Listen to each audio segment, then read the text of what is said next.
শাকিব খান অনেক বড় সুপারস্টার হয়ে গেছে এখন।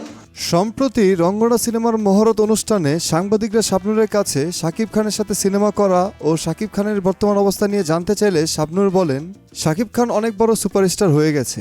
সে আমাদের ইন্ডাস্ট্রির মানুষ এবং আমার খুব ভালো বন্ধু। আমি চাই ও আরো বড় হোক, আরো উপরে উঠুক। ওর অবদান অনেক এই ইন্ডাস্ট্রির জন্য, অনেক কষ্ট করেছে ইন্ডাস্ট্রিতে। আমি দেখেছি ও শুটিংয়ের সময় কখনো বসেনি, একটু পানি পর্যন্ত খায়নি। ও কাজের ব্যাপারে অনেক সিরিয়াস।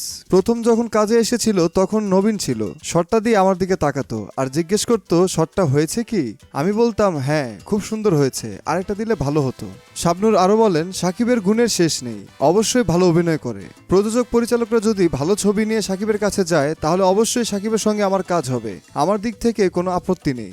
সবকিছু ঠিকঠাক মতো হলে প্রায় 10 বছর পর এক সিনেমায় দেখা যেতে পারে শাকিব খান ও শাবনূরকে। তো ডিয়ার ভিউয়ার্স, আপনারাও কি আবার একসাথে দেখতে চান শাকিব খান ও শাবনূরকে? নিচে অবশ্যই কমেন্টস করে লিখে জানাবেন আপনার মূল্যবান মতামত।